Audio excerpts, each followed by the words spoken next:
حضرت عمر کی رائے کو قبول کیا، قرآن نازل ہوا واتخذوا من مقام ابراہیم مصلی، تو وہیں سے پھر نماز تو قیامت تک جب تک پڑھی جائے گی تو اس وقت تک کا اجر اور ثواب جو ہے وہ حضرت عمر رضی اللہ تعالی عنہ کو بھی جائے گا، چونکہ یہ حدیث میں حکم ہے کہ اگر آپ کسی نیک کام کی بنیاد رکھیں اور قیامت تک جب اس پر عمل ہوتا رہے گا تو آپ کا بھی ثواب ہوتا رہے گا۔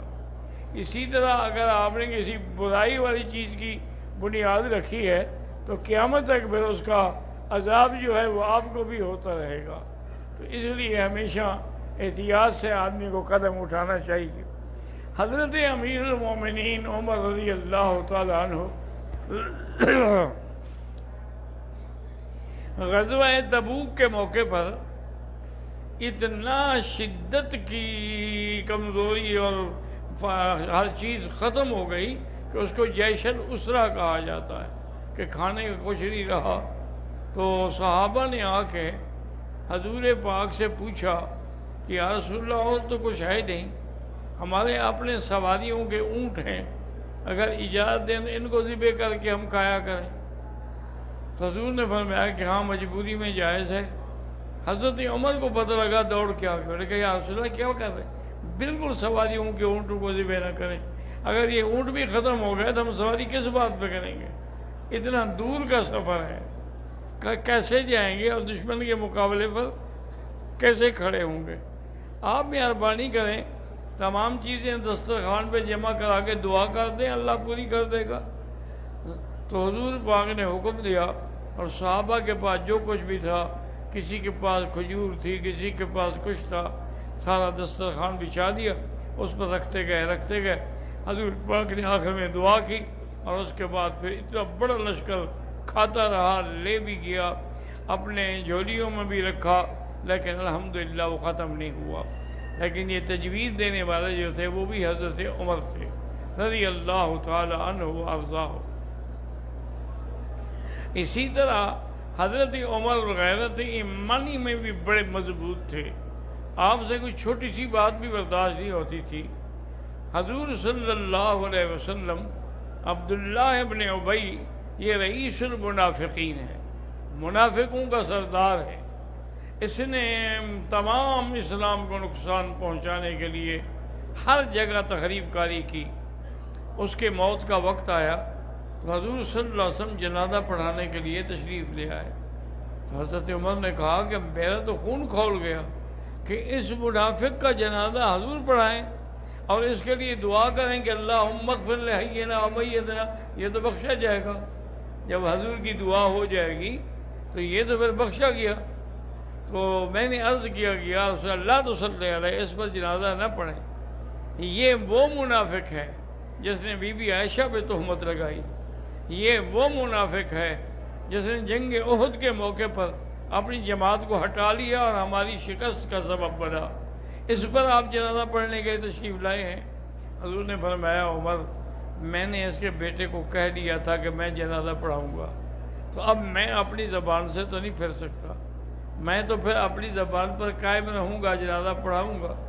تو بہرحال حضور صلی اللہ علیہ وسلم کھڑے ہو گئے، جب کھڑے ہوئے جنازے کے لیے تو حضرت عمر بھی کھڑے ہو گئے، اب حضور کی مخالفت تو نہیں ہو سکتی نا۔ جب جنازہ ختم ہو گیا اللہ نے جبریل بھیجا کہ وَلَا تُصَلِّ عَلَىٰ أَحَدٍ مِّنْهُمْ وَلَا تُصَلِّ عَلَىٰ أَحَدٍ مِّنْهُمْ مَاتَ أَبَدًا وَلَا تَقُمْ عَلَىٰ قَبْرِهِ، میرا مدنی ان پر کبھی جنازہ نہ پڑھیں، ان پر کبھی نماز نہ پڑھیں، ان کی قبروں پہ کھڑے ہو کے کبھی دعا نہ کریں، یہ کافر ہیں، منافق ہیں، تیرے دشمن ہیں۔ تو اللہ نے حضرت عمر کے فیصلے کی تائید کی۔ اب علماء نے لکھا ہے کہ اگر یہ آیت حضور کے جنازہ پڑھانے سے پہلے نازل ہو جاتی تو حضور جنازہ ہی نہ پڑھاتے، لیکن جنازہ ہو گیا تو آیت بعد میں اتاری گئی۔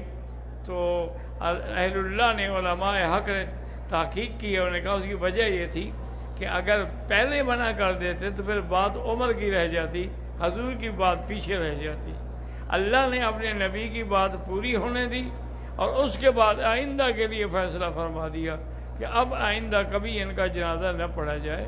تو حضور صلی اللہ علیہ وسلم کا یہ ساتھی حضرت عمر رضی اللہ تعالیٰ عنہ بڑے عظیم انسان تھے، اور آپ کو اللہ نے بڑی عظیم ایمانی غیرت عطا فرمائی تھی کہ کوئی بھی بات ہوتی تھی۔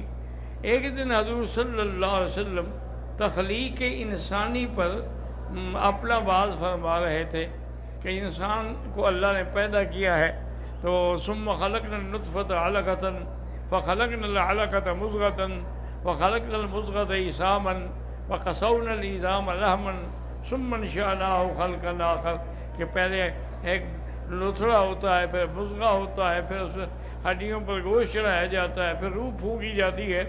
تو یہ آیت کا مفہوم آپ بیان کر رہے تھے، تو بے ساختہ سیدنا عمر نے کہا فتبارک اللہ احسن الخالقین۔ یہ آیت جو ہے حضرت عمر کی زبان سے نکلی ہے۔ اللہ نے جبریل بھیجا اور کہا کہ قرآن پاک کا میں نے اس کو حصہ بنا دیا ہے جو عمر نے کہا ہے کہ قیامت تک یہ آیت جو ہے پڑھی جائے گی، جو حضرت عمر رضی اللہ تعالیٰ عنہ کی زبان مبارک سے نکلی۔ اسی طرح حضرت عمر رضی اللہ تعالیٰ عنہ حج پر تشریف لائے، تو اس وقت تو آپ ہی امیر المومنین تھے، آپ ہی بادشاہ تھے، آپ ہی خلیفہ رسول اللہ تھے، لیکن ایک جگہ بیٹھے ہیں تو عرفات میں بھی اور مزدلفہ میں بھی اور حرم میں بھی، اور دعا کر رہے ہیں کہ یا اللہ میں اب بوڑھا ہو گیا ہوں، اب مجھ سے خدمت نہیں کی جا سکتی، تو اس لیے مہربانی کر کے مجھے موت دیں، لیکن موت ایسی ہو کہ اللہم ارزقنی موت الشہادت فی سبیلک والدفن فی بلد رسولک، یا اللہ موت شہادت کی ملے اور دفن مدینے میں ہو۔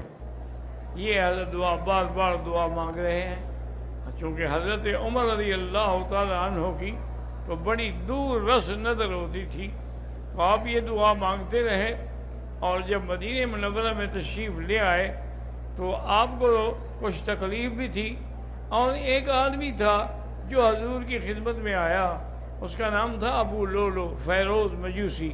وہ یہ چکیاں تھے نا آٹا پیسنے والی، یہ چکیاں بناتا تھا۔ وہ آیا، اس نے کہا کہ حضرت آپ میرے کفیل سے کہیں وہ مجھ سے پیسے زیادہ لیتا ہے۔ آپ نے فرمایا کام کیا کرتے ہو؟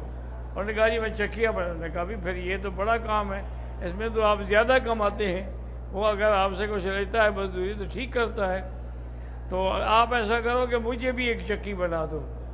تو کہنے لگا آپ کو تو ایسی چکی بنا دوں گا جو ایک دفعہ چلے گی تو پھر قیامت تک نہیں رکے گی۔ یہ کہہ کے وہ چلا گیا۔ حضرت عمر نے فرمایا سے مجھے اشارہ کیا مجھے قتل کرے گا۔ وہ چکی یہی ہے کہ جب میں درمیان سے ہٹ جاؤں گا تو فتنے پھر قیامت تک ہی چلیں گے نا۔ بہرحال کسی نے خیال کیا، کسی نے نہیں کیا، انہوں نے کہا ہر چیز اللہ کے ہاتھ میں ہے۔ اور پھر مدینہ منورہ میں اللہ کے بلد الامین اور جہاں امن قائم ہو چکا تھا، وہاں کیسے حضرت کو شہید کیا جا سکتا ہے؟ حضرت نماز کے لیے تشریف لے آئے تو آپ صفیں بنا رہے تھے اور محراب رسول میں کھڑے تھے، اور لوگوں سے کہہ رہے تھے بھی صفیں ٹھیک کرو، صفیں ٹھیک کرو۔ اسی اثنا میں وہ بدبخت چھپا ہوا تھا، ابو لولو جو تھا، اس نے زہر میں خنجر بجھایا ہوا تھا، وہ خنجر مارا اور سارا پیٹ مبارک آپ کا چیر دیا، حتیٰ کہ آپ کی آنتیں مبارک باہر آ گئی۔ تو فوراً آپ نے ایسے آنتوں پہ ہاتھ رکھ دیا اور آپ نے پیچھے جو کھڑا تھا بیٹا اس کو اشارہ کیا کہ نماز پڑھو، تاکہ اگر جان جائے لیکن نماز میں کمی نہ آئے۔ اس نے پھر نماز کے لیے کھڑا ہوا۔ صحابہ کہتے ہیں کہ جب آواز بدلی لگی تو ہم حیران ہوئے کہ بھی یہ عمر کی آواز تو نہیں ہے، یہ تو آواز میں تبدیل لگتی ہے۔ بہرحال جب بھی اسلام پھرا تو اس کو صحابہ نے پکڑنے کی کوشش کی اس قاتل کو، لیکن اس ظالم کے ہاتھ میں چونکہ خنجر تھا وہ سب کو مارتا رہا، 9 آدمی اور بھی شہید ہو گئے۔ پھر وہ پکڑا گیا۔ حضرت عمر رضی اللہ تعالیٰ عنہ نے صحابہ سے پوچھا کہ سب سے پہلے مجھے یہ بتاؤ کہ مجھے مارنے والا مسلمان تھا یا کافر تھا؟ انہوں نے کہا حضرت وہ تو مجوسی ہے، کافر ہے ابو لولو فیروز۔ آپ نے کہا فزت برب الکعبہ، خدا کی قسم، مجھے کعبے کے رب کی قسم میں کامیاب ہو گیا۔ الحمدللہ کہ مجھے کسی کافر نے مارا ہے، کسی مسلمان نے تو نہیں مارا ہے۔ تو حضرت عمر رضی اللہ تعالیٰ عنہ نے اسی حالت میں خلافت کے فیصلے بھی فرمائے اور اپنے بیٹے کو بلایا اور کہا کہ آپ ایسا کرو کہ بی بی عائشہ کے پاس جاؤ، چونکہ وہ حجرہ مبارک جس میں حضور صلی اللہ علیہ وسلم کی ذات ہے اور ابو بکر ہیں، یہ حجرہ جو ہے اصل میں بی بی عائشہ کا ہے۔ تو جب تک بی بی عائشہ اجازت نہ دے اس کے حجرے میں کوئی تدخل نہیں ہو سکتا۔ تم آپ جا کے کہیں کہ ارسلنی عمر، مجھے امیر المومنین نہ کہنا مجھے عمر نے بھیجا ہے، کیونکہ اب میں امیر المومنین نہیں رہا، اب میری موت آ گئی۔ تو ہو سکتا ہے امیر المومنین کہنے کی وجہ سے وہ رعایت کر لیں، صرف میرا نام لینا، کبھی وہ اجازت چاہتے ہیں۔ تو وہ آیا تو اس نے بی بی عائشہ کو بلایا۔ بی بی عائشہ دروازے پر پردے کے اندر کھڑی ہوئی، انہوں نے کہا کہ مجھے عمر نے بھیجا ہے رضی اللہ عنہ اور درخواست کی ہے کہ چونکہ آقا نامدار اور ابو بکر رضی اللہ تعالیٰ عنہ آپ کے حجرے میں ہیں، اور حضور جب بھی کوئی بات ہوتی فرماتے تھے انا ابو بکر و عمر، انا ابو بکر و عمر، تو مجھے بھی ان کے ساتھ اکٹھا ہونے دیں، اگر آپ اجازت دیں تو وہ کہتے ہیں کہ میں وہیں دفن ہوں۔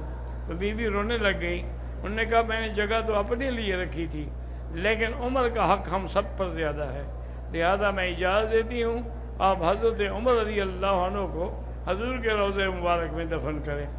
اب جناب جب وفات ہو گئی، تجہید ہو، انہوں نے کہا بات سنو، جب میرا جنازہ پڑھ لو پھر بھی جا کے میرے جنازے کو بی بی عائشہ کے دروازے پہ رکھنا اور پھر اجازت ماننا دوبارہ۔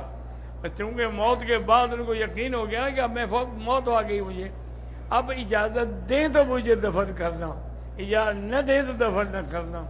جو لوگ اتنا ڈرتے ہوں وہ حضور کی اولاد کا فدیہ کھا جائیں گے۔ روافض کیسی تہمتیں لگاتے ہیں۔ جو لوگ اتنا ڈرتے ہیں کہ بغیر اجازت کے قبر کی جگہ نہیں لے سکتے۔